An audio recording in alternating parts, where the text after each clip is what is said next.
Hey guys, welcome to your channel. आज हम BCOC 135 that is company law, इसके कुछ इंपॉर्टेंट क्वेश्चन डिस्कस करने वाले हैं जो पेपर के पॉइंट ऑफ व्यू से बहुत ज़्यादा इंपॉर्टेंट है। सो हमारा आज का पहला क्वेश्चन होने वाला है, discuss the concept of corporate wheel, under what circumstances can the wheel be lifted. देखिए, कॉर्पोरेट व्हील क्या होता है और कौन कौन से ऐसी कंडीशंस होती हैं जब हम कॉर्पोरेट व्हील को हटाना पड़ता है। तो बहुत इंपॉर्टेंट क्वेश्चन है, पेपर के पॉइंट ऑफ व्यू से तो बहुत ज़्यादा है, पेपर में कई बार आ चुका है ये क्वेश्चन। ठीक है, सो देखते हैं कॉर्पोरेट व्हील होता क्या है। ठीक है, तो देखो, corporate veil refers to the legal concept that separate the personality of a corporation from the personality of its stock holder, that means share holders, and protect them from being personally liable for the firm's डेब्ट और other obligation.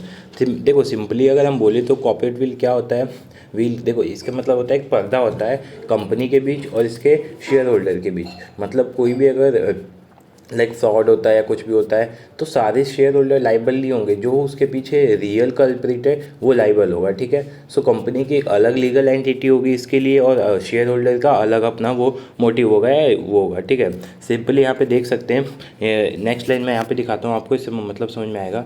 The corporate veil is said to be lifted when the court ignore the company and क्या है concern self directly with the officers और member of the company accord. ठीक है, तो ये होता है सिंपली, इसमें क्या करता है, जो कोर्ट होता है वो कंपनी को इग्नोर कर देता है। लाइक मान लो कोई कंपनी का एम्प्लॉय है, एम्प्लॉय डायरेक्टर को लेट करते हैं, कोई कंपनी का डायरेक्टर है, उसने कुछ फ्रॉड किया है। ठीक है, सो हम कंपनी को उसके लिए लाइबल नहीं ठहराएंगे, उसके लिए हम लाइबल किसको ठहराएंगे, डायरेक्टर को। जो केस होगा, जो लाइबिलिटी, जो भी पेमेंट होगी वो कौन करेगी, कंपनी नहीं करेगी, उसके बेसिस पे वो खुद करेगा। तो इस कंडीशन में हम क्या करते हैं, कॉर्पोरेट व्हील को लिफ्ट कर देते हैं। क्यों करते हैं लिफ्ट, हमें पर्दा हटाना होता है कि हाँ रियल कल्प्रिट कौन है, इसलिए हम जो कॉर्पोरेट व्हील होता है वो हटा देते हैं और जो रियल कल्प्रिट होता है उसको पकड़ने के लिए हटाते हैं। ठीक है, सो अब इसके क्या क्या केसेस होते हैं, क्या क्या देखो। सो पहला दो तरह के केसेस होते हैं, अंडर सर्कमस्टेंसेस जो हमने पढ़े थे दो होते हैं, अंडर स्टैट्यूटरी और अंडर जुडिशरी। तो पहले हम अंडर स्टैट्यूटरी पढ़ेंगे क्या क्या होता है।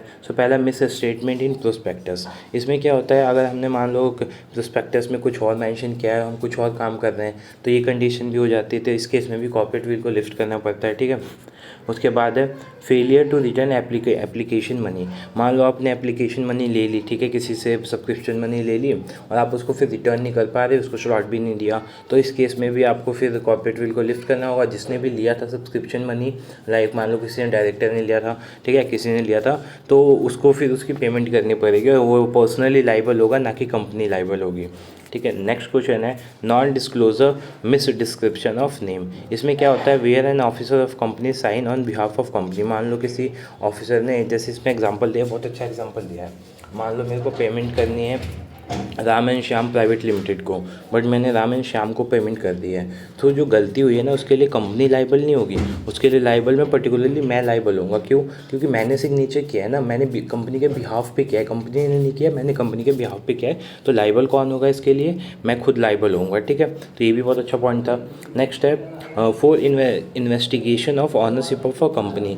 इसमें क्या होता है कि जो कोर्ट होता है या जो ऑफिसर होते हैं वो किसी ऑफिसर को अपॉइंट कर सकते हैं, कि अपॉइंट करते हैं। क्यों अपॉइंट करते हैं, ताकि वो इन्वेस्टिगेट कर सके कि कौन पर्सनली लाइबल है इसके लिए।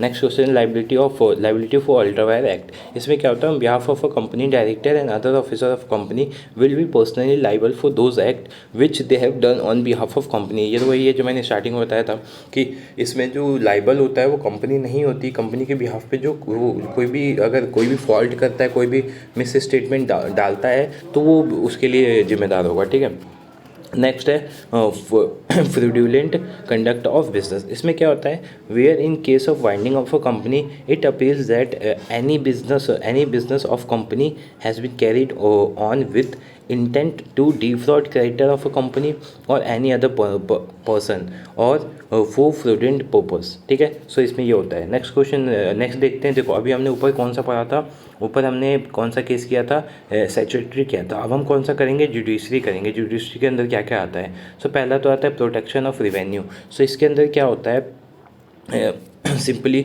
मान लो मैं हूँ, ठीक है, मैं कोई बहुत मिलीनियर हूँ, मैंने क्या करी कंपनी खोली, ठीक है, उसके लिए मुझे टैक्स देना पड़ेगा। सो मैं टैक्स से बचने के लिए 3-4 कंपनी खोलता हूँ, उसमें मैं क्या कर देता हूँ, उसकी पेमेंट करते जाता हूँ। तो मैं क्या करूँगा, इस टैक्स से बचूंगा मैं, ठीक है। सो जो ये जो जुडिशरी सिस्टम होता है उसको पता होता है, उनको पता चल जाता है धीरे धीरे कि हाँ ये बंदा कुछ ना कुछ फ्रॉड कर रहा है, सो देख लेंगे, ठीक है। अगर आप ऐसा करोगे तो फिर क्या हो जाएगा, आपकी कंपनी एक तरह से बंद हो सकती है, कॉर्पोरेट विल लिफ्ट करना पड़ेगा आपको, ठीक है। जैसे इसमें सर डिंशो क्या है मैनकेजी के इसमें ऐसा ही हुआ था, ठीक है। इन्होंने क्या किया था, एक कंपनी खोली थी, उसके साथ 4-4 और कंपनी खोल ली थी, ठीक है। सो ये फ्रॉड होता है, ठीक है, इससे कंपनी को फिर कॉर्पोरेट विल लिफ्ट करना पड़ता है। अगला क्या है, प्रिवेंशन ऑफ फ्रॉड और इम्प्रॉपर कंडक्ट। इसमें क्या होता है, the court have lifted the wheel and looked at the realities of the situation where the medium of a company has been used for committing fraud, ठीक है। Company को अगर fraud करने के लिए यूज़ किया जाता है तो ऐसे होता है, जैसे देखो इसमें ना